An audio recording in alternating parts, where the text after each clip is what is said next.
Egregia Signora Meloni, grazie. benvenuta in Libano. سعدت باستقبال رئيسة وزراء إيطاليا السيدة جورجيا ميلوني التي أرادت زيارة لبنان في هذا الظرف العصيب الذي نمر به للتعبير عن تضامنها مع لبنان وشعبه وكرسالة دعم إيطالية لدور ومهام قوات السلام الدولية في جنوب لبنان. في البداية تحدثنا عن العلاقات الثنائية الوثيقة التاريخية بين لبنان وإيطاليا، إضافة إلى الموضوعات ذات الاهتمام المشترك على صعيد منطقة الشرق الأوسط.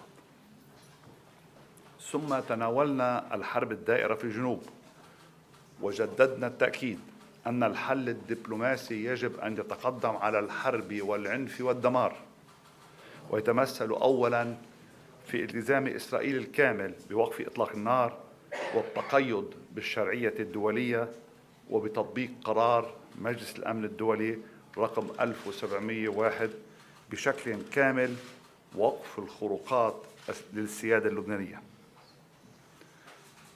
في المقابل أكدت للسيدة ميلوني أن لا أولوية تعلو على وقف إطلاق النار واستهداف المدنيين وتدمير البلدات والقرى، وشددت على التزام لبنان بالتطبيق الكامل لكافة القرارات الدولية الخاصة به، لا سيما القرار 1701، وأبديت استعدادنا لتعزيز وجود الجيش في الجنوب ليقوم بمهامه كاملة بالتعاون مع قوات اليونيفيل. كذلك أكدت للسيدة رئيسة الوزراء شكر لبنان وتقديره للمساهمة الكبيرة والدائمة لإيطاليا في إعداد قوات اليونيفيل، ما يعبر عن التزام إيطاليا بسلامة لبنان واستقراره وصون وحدة أراضيه. أن لبنان المتمسك بالشرعية الدولية يرفض تهديد إسرائيل لليونيفيل بالمغادرة والاعتداءات التي تتعرض لها والتي تشكل انقلابا فاضحا على الشرعية الدولية، ما يقضي من الجميع الوقوف وقفة واحدة ضد هذا التطاول السافر على دور اليونيفيل ومهمتها الكبيرة في الوقوف إلى جانب لبنان واللبنانيين.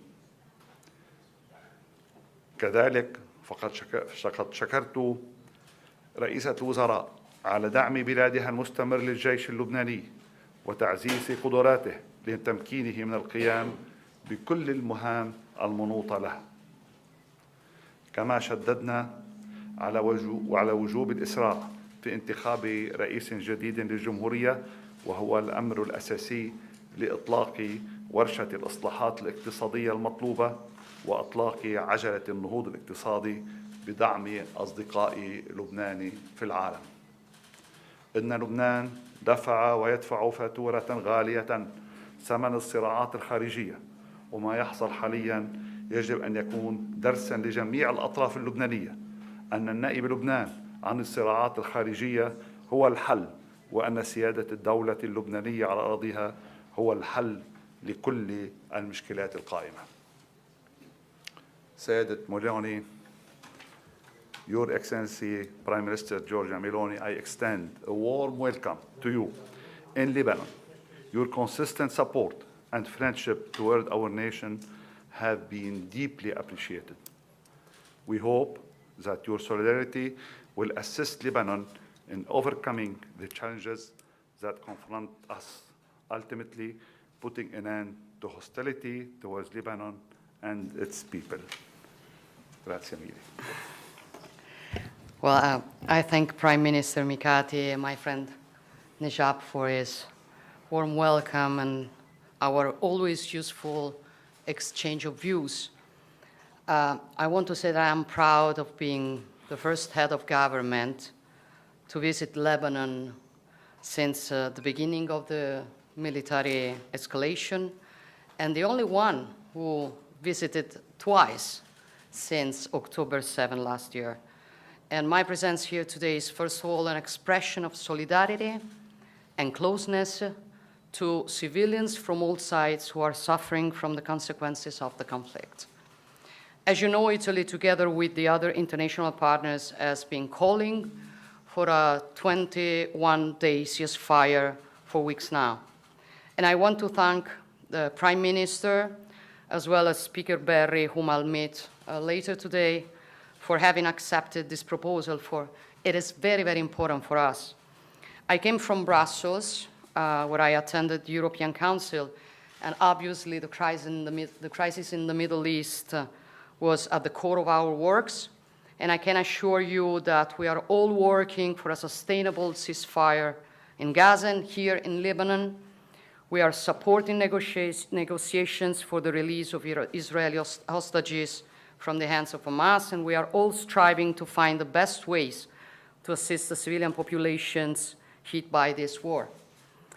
Italy is also at the forefront of the initiatives for mitigate the humanitarian crisis in Gaza. With our initiative, Food for Gaza, we brought more than 47 tons of food items. And in Lebanon, right after the military escalation, we approved new and immediate humanitarian assistance worth 17 million euros, aimed in particular to support the people displaced from their homes and the communities that are hosting them.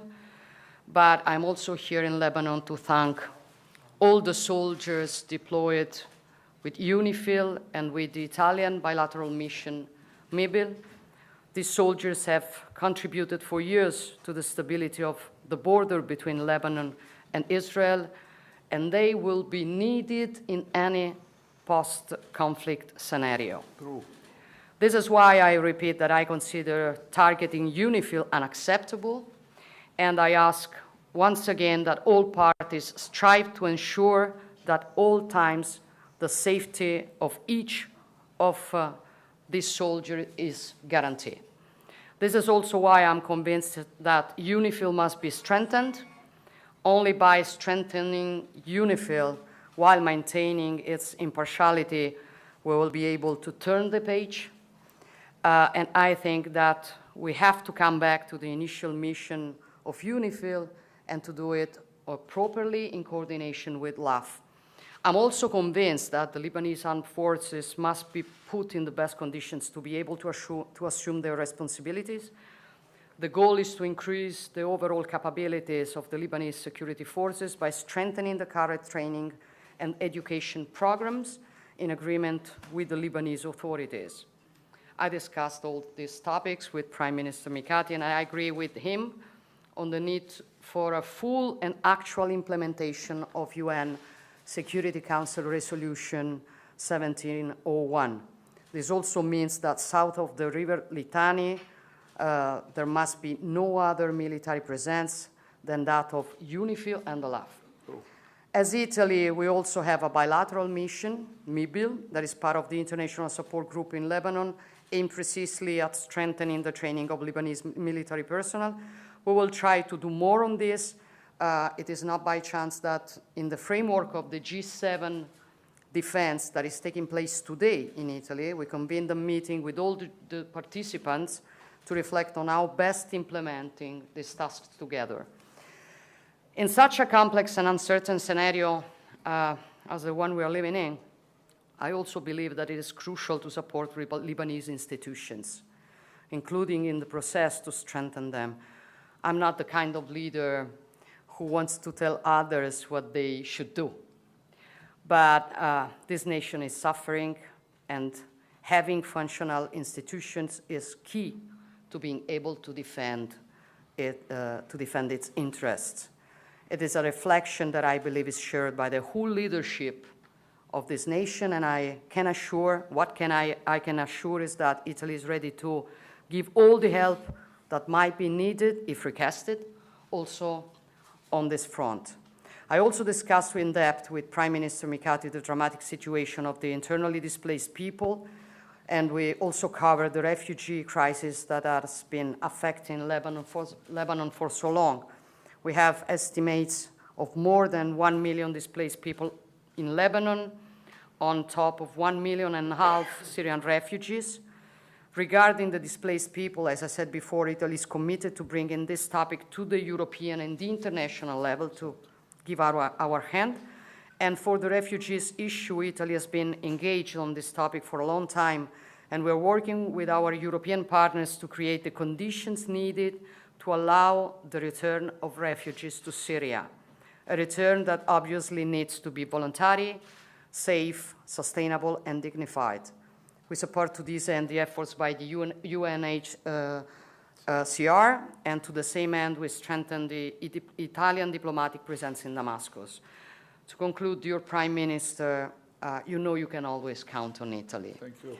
We will do all that is in our power to return peace and prosperity to this friend nation. Thank you. Thank very you. much. Thank you. Thank you, Prime Minister.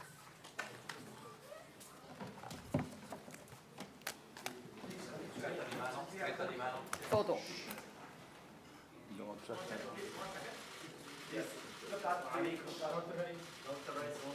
يعطيكم العافية.